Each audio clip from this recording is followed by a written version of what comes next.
Muy buenas tardes a todos y muchas gracias por acompañarnos en esta conferencia organizada por el capítulo latinoamericano y del Caribe de la International Network for Government Science Advice, INGSA. Mi nombre es Soledad Quirós y soy miembro del comité directivo de INGSA, capítulo latinoamericano y del Caribe. En esta ocasión queremos reflexionar sobre el asesoramiento científico en el contexto de la pandemia de COVID-19. El asesoramiento científico nunca ha sido tan crítico ni tan visible como lo ha sido durante la pandemia. La provisión efectiva de pruebas a los encargados de formular políticas y su capacidad para incorporar esa información a las políticas públicas son fundamentales para las respuestas nacionales e internacionales a esta crisis. Sin embargo, ¿qué hemos aprendido sobre el asesoramiento científico en una crisis y cómo pueden la ciencia y la política trabajar mejor juntos en un futuro incierto? En su presentación de hoy, el profesor Sir Peter Gluckman analizará los distintos aspectos de la asesoría científica que han sido críticos para entregar información relevante y oportuna a los tomadores de decisiones alrededor del mundo. El profesor Sir Peter Gluckman se formó como pediatra y científico biomédico y tiene una cátedra universitaria distinguida en el Instituto Liggins de la Universidad de Auckland.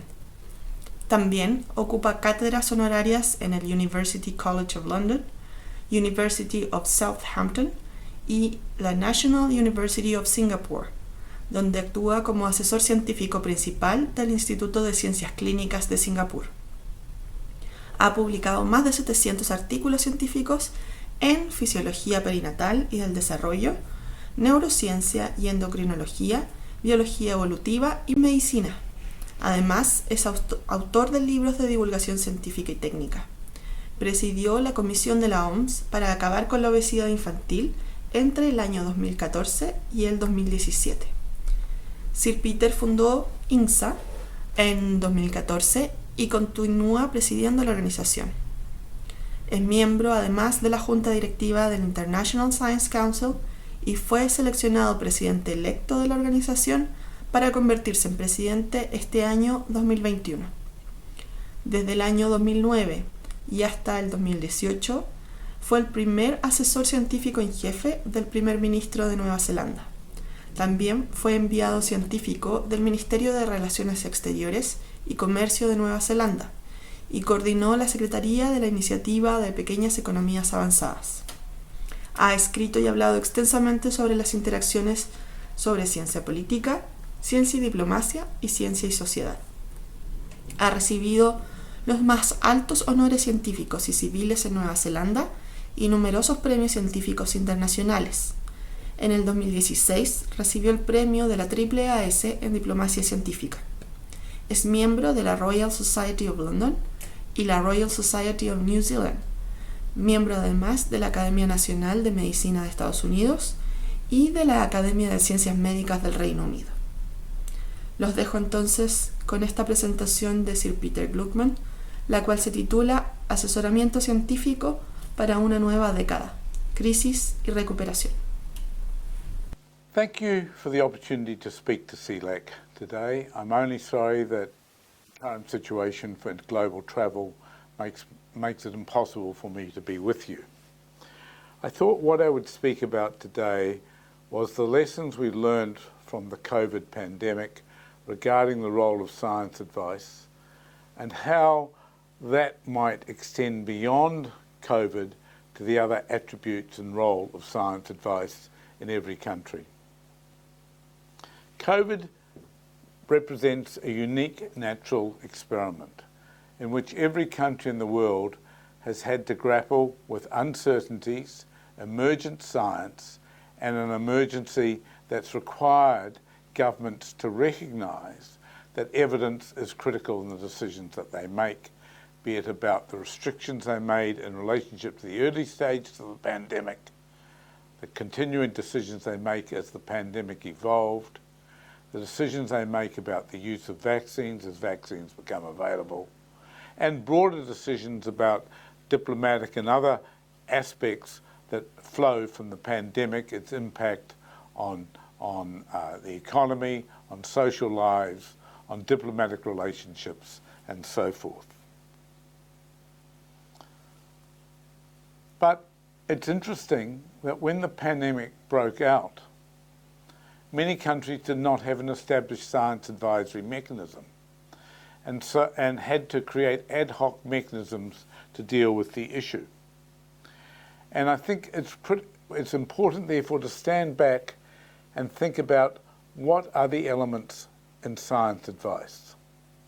One element is obviously the generation of knowledge through researchers, academics, not only within one's own country, but how that knowledge can be obtained and understood when it develops in another country. Knowledge generation.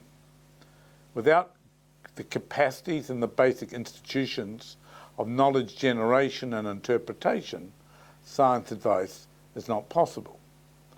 But more particularly is the issue of synthesizing that knowledge from different domains, what I call evidence synthesis.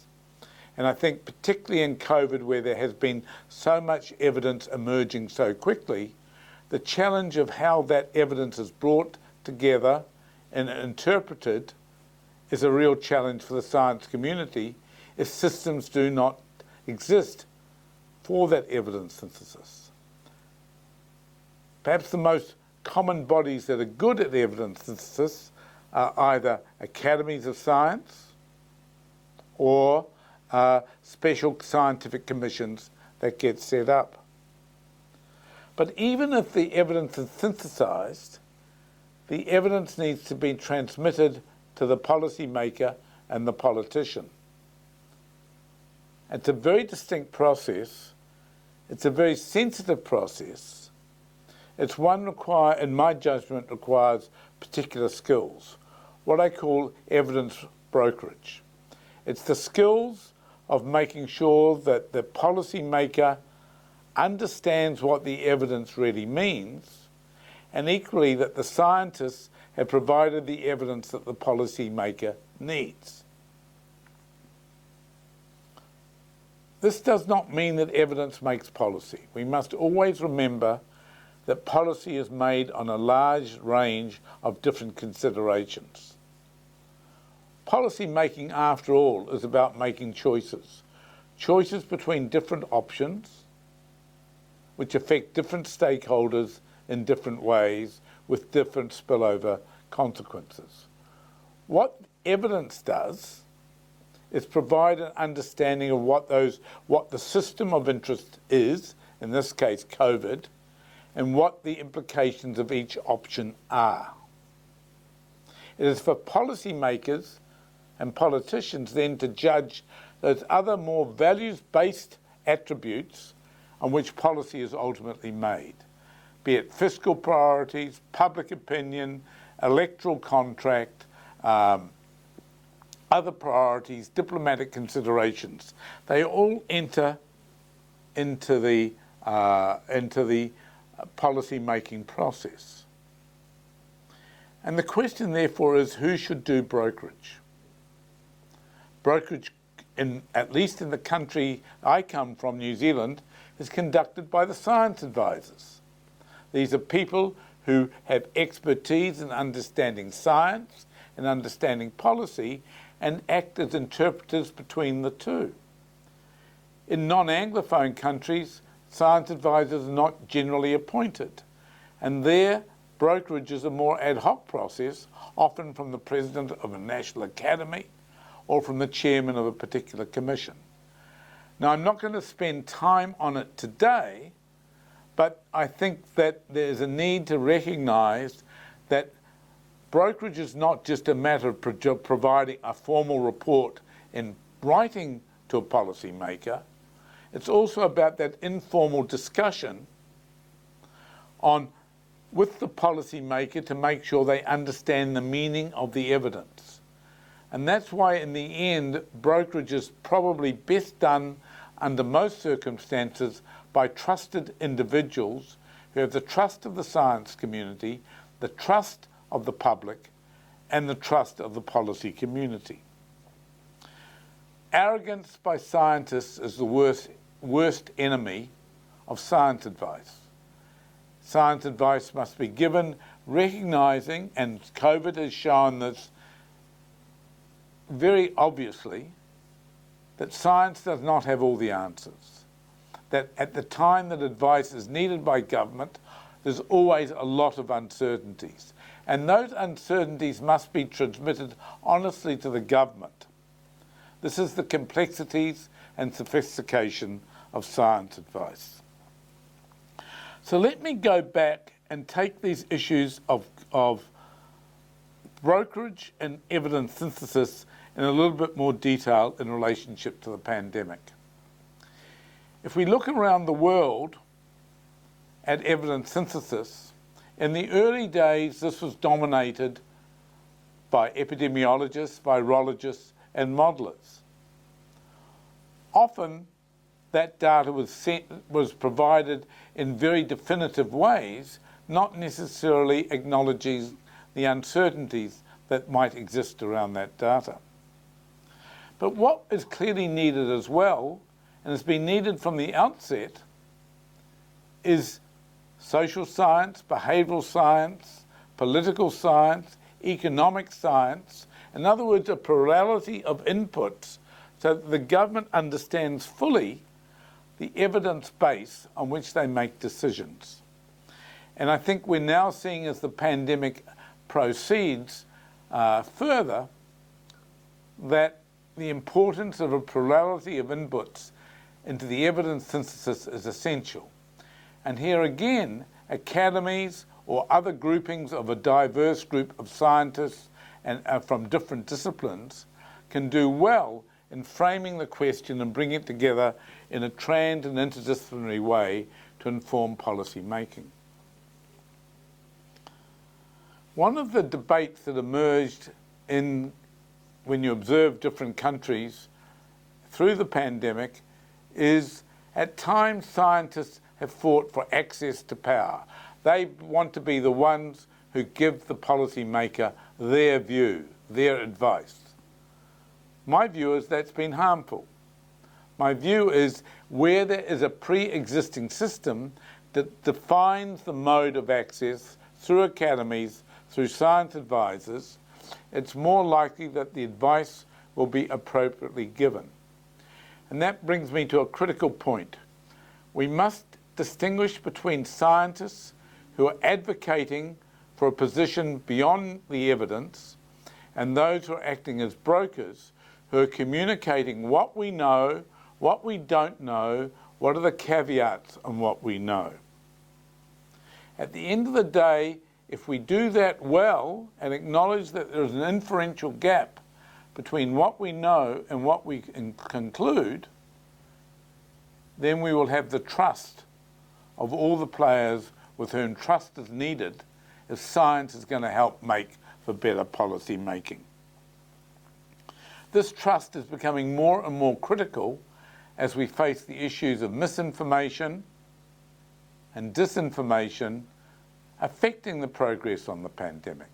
We've seen how misinformation has been used to limit compliance with social distancing and masking in some countries.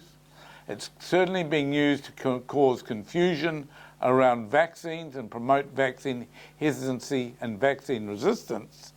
And therefore, the importance of the scientific community maintaining its role as a trusted voice and communicator of knowledge is critical. It's easy for me to say, from the point of view of a person who sits at the interface between science and policy, the issue is this is a broader issue around the conduct of science in the broader public arena.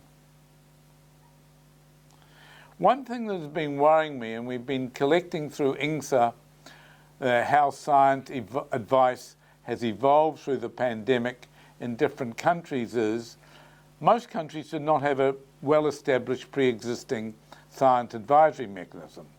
And one would hope that the lessons from this pandemic would have led already to moves to embed the processes and institutions of science advice and ensure that there was capacity development of those who are taking on the role of being brokers.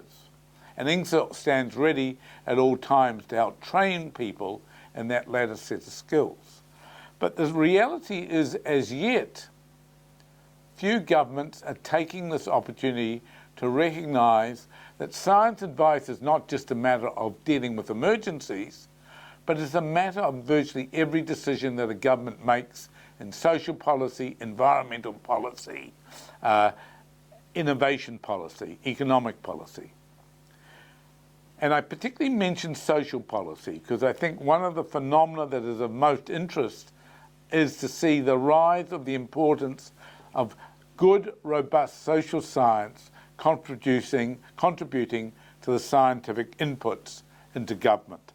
Certainly in New Zealand, the bulk of the science advisors and their greatest utility has evolved into being in the social sector domains of government.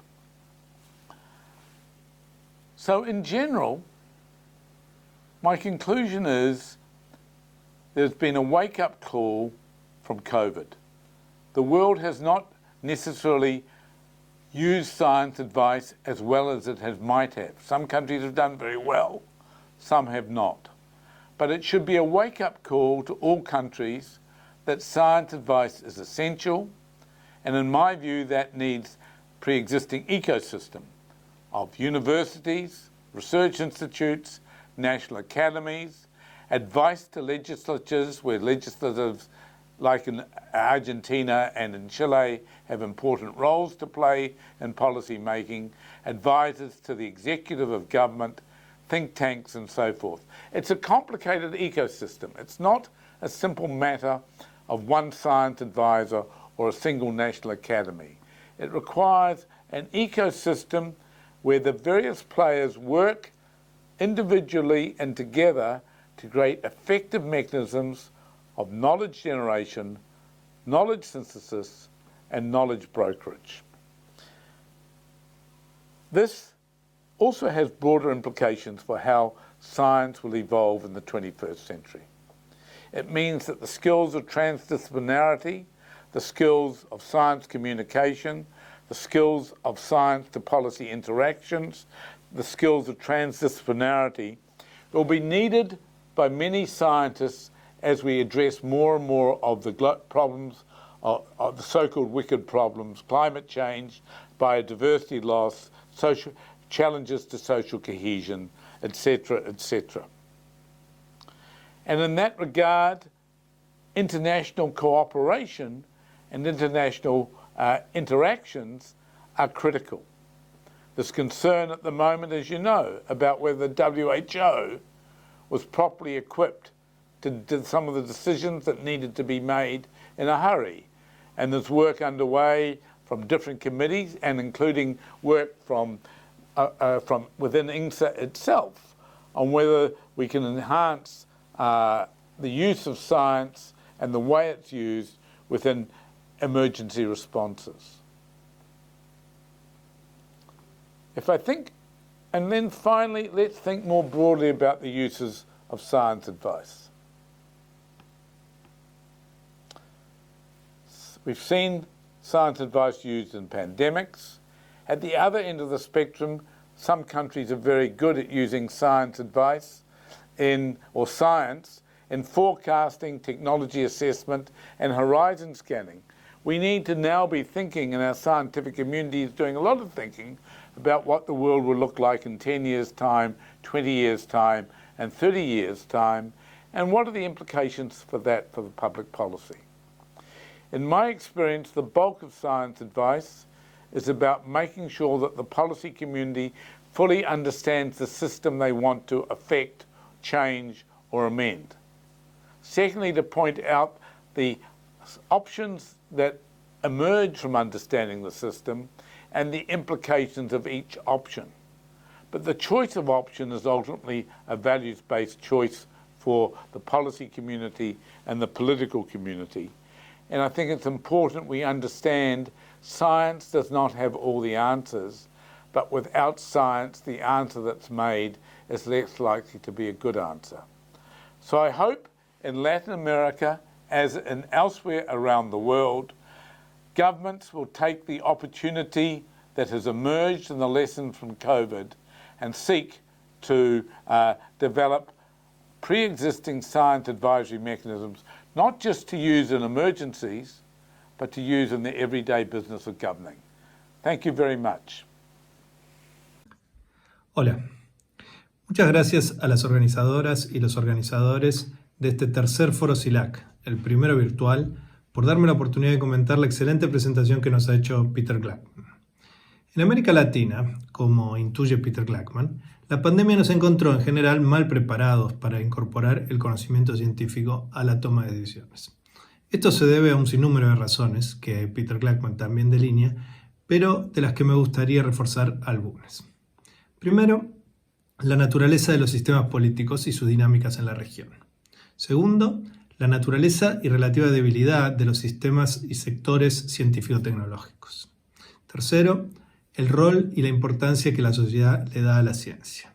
Cuarto, la falta de oportunidades de formación o carrera para lo que Peter Glackman llama knowledge brokers, agentes de conocimiento o corredores del conocimiento en una metáfora bursátil. Sobre la naturaleza y dinámica de los sistemas políticos latinoamericanos, mucho se ha escrito.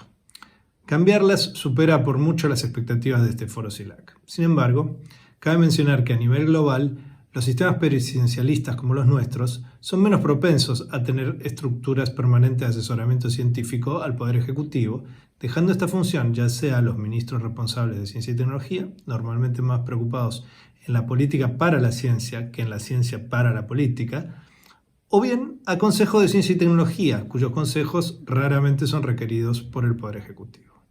Son más frecuentes las estructuras de asesoramiento científico de los parlamentos, a veces surgidas de las bibliotecas de Congreso, como en el caso de Chile, o a través de mecanismos creados específicamente para esto, como el INSITU en México. La debilidad de nuestros sectores científico-tecnológicos sí es parte central del debate de este foro. No hemos avanzado mucho en el pasado reciente y en particular seguimos teniendo una situación de gran heterogeneidad de capacidades. En este sentido, varios países de la región están trabajando en el desarrollo de vacunas para la COVID-19, en muchos casos identificando por primera vez a la ciencia de manera simbólica con el futuro del país, expresando el nombre de vacunas como soberana o patria. Sin embargo, las capacidades tecnológicas y de alguna manera la soberanía y patria tecnológicas para producir las vacunas todavía están lejos de ser alcanzadas. Somos testigos de las dificultades que tienen Argentina y México para producir conjuntamente la vacuna licenciada por AstraZeneca, entre otras razones aparentemente por la falta de planta de producción acordes a normas internacionales y a la dificultad de importar insumos clave retenidos por las potencias sí más avanzadas en ciencia y tecnología, cuyos sistemas de ciencia y tecnología están mucho más consolidados. Un argumento más para invertir en ciencia y tecnología a largo plazo. El tercer punto se refiere a la relación entre ciencia y sociedad. Y aquí surge la necesidad de fortalecer los espacios de comunicación y educación científica. Una sociedad que no asuma la importancia, se apropie, dirían los colegas colombianos, se apropie socialmente de la ciencia, no exigirá a los gobiernos que la utilicen para tomar decisiones.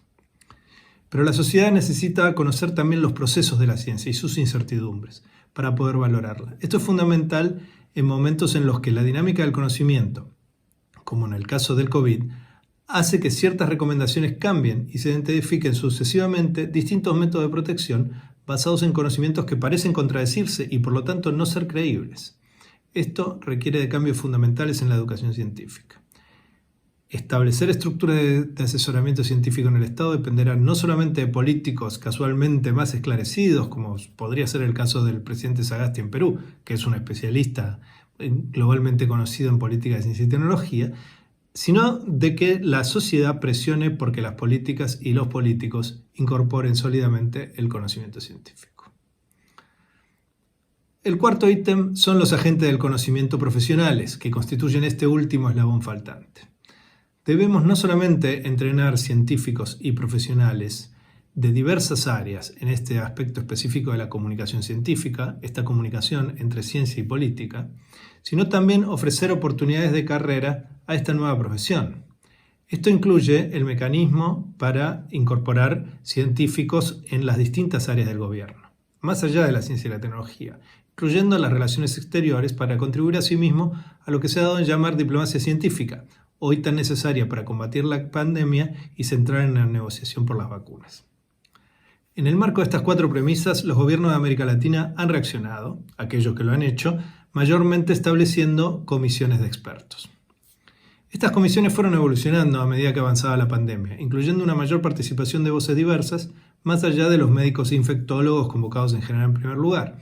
Primero epidemiólogos, luego modeladores, matemáticos, sobre todo científicos sociales, fueron dando más robustez al asesoramiento científico, acompañando también el proceso de descubrimiento de la ciencia sobre el virus, su forma de transmisión y los demás nudos de conocimiento de la pandemia. La Constitución y los mecanismos de consulta a las comisiones generaron en algunos países ciertos inconvenientes. En un momento, el gobierno de Perú intentó reducir el aforo de las tiendas, decretando que 3 veces a la semana, lunes, miércoles y viernes, solamente podían salir a hacer las compras los hombres, y martes, jueves y sábado las mujeres. Esta medida, contra lo que se preveía, provocó grandes concentraciones en los días habilitados para las mujeres en las tiendas, mientras que los días que para los hombres las tiendas estaban vacías. Una muestra más de la importancia de la consulta de las comisiones y de que la composición de estas incluya perspectivas diversas, incluyendo la de género. Para terminar, quisiera reflexionar sobre otro ejemplo concreto. En este momento de la pandemia, una pregunta aguda y compleja domina la agenda pública en muchos países. ¿Escuelas abiertas o cerradas? Acá entra en discusión la ciencia con la ética, con los derechos humanos. ¿Cuál es el rol de la información científica en este conflicto entre dos derechos humanos, el derecho a la educación y el derecho a la salud? Las ciencias médicas, la arquitectura, los modelos matemáticos y computacionales nos permiten establecer los principios de cómo preparar una escuela y una comunidad educativa en pandemia. Las neurociencias, la psicología, la pedagogía nos hablan de la importancia de los distintos momentos de desarrollo neuronal y psíquico en el aprendizaje y la socialización. A la vez, nos explican cómo la fatiga ante los cuidados hace más abiertas al riesgo a las personas. ¿Cómo encontrar el camino científica y socialmente aceptado que proteja los derechos de las niñas, niños y adolescentes? ¿Cómo proteger adecuadamente el futuro de nuestros países? Este es tal vez el mayor desafío para el asesoramiento científico y para el poder político en América Latina hoy. Ojalá este foro CILAC nos ayude a avanzar en encontrar respuestas. Muchas gracias. Buenas tardes. En nombre del capítulo de América Latina y el Caribe de INSA, quisiera agradecer la contribución del profesor Peter Gluckman y los comentarios de Ernesto Fernández Polcuch. Quisiera destacar además algunos de los conceptos que nos han dejado sobre la relación entre conocimiento científico y políticas públicas, la necesidad de contar con capacidades de asesoramiento científico para tomar decisiones políticas informadas por evidencia. El profesor Gluckman destaca además, nos señala que el asesoramiento científico no se trata solamente de la transmisión de conocimientos desde la comunidad científica al gobierno para la toma de decisiones, sino que se necesita contar con una capacidad para transmitir e interpretar conocimiento. Él define entonces un ecosistema que incluya generación de conocimiento, la interpretación de conocimiento y la transmisión para la toma de decisiones. Él define entonces la necesidad de tener transmisores, vinculadores entre conocimiento y políticas públicas, lo que él llama brokers para asesoramiento científico, individuos que tengan comprensión tanto de los problemas y la situación de las distintas ramas de la ciencia, o que puedan acceder a contribuciones de las distintas ramas de la ciencia y la comprensión de las complejidades de la toma de decisiones. Individuos que tengan tanto la confianza de la comunidad científica como la confianza de la sociedad y los gobiernos.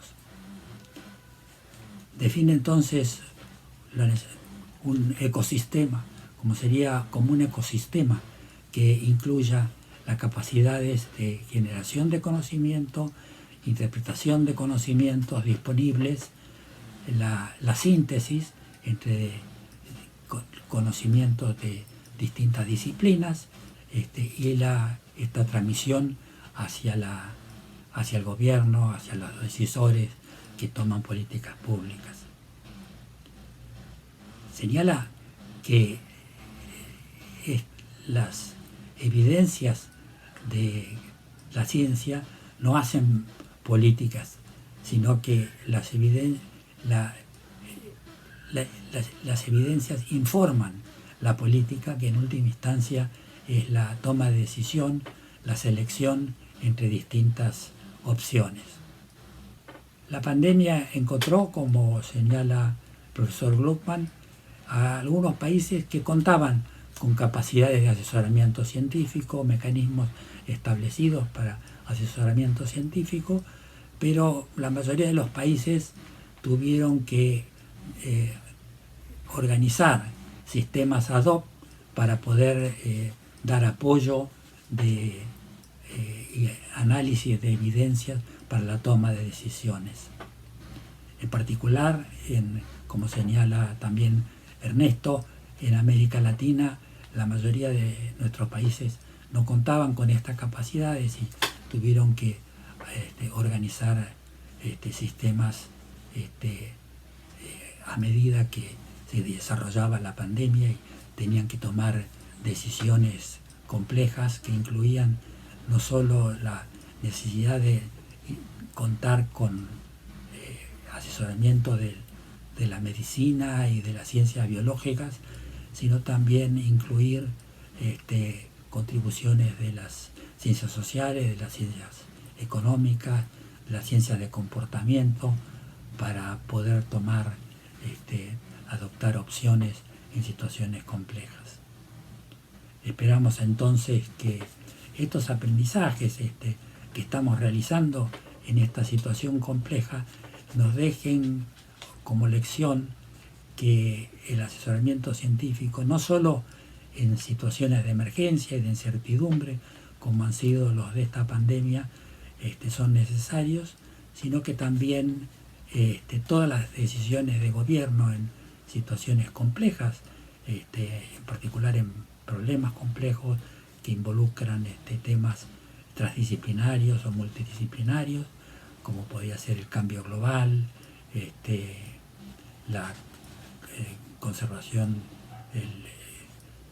la biodiversidad, los cambios ecológicos, la necesidad de contar con esta capacidad de asesoramiento científico.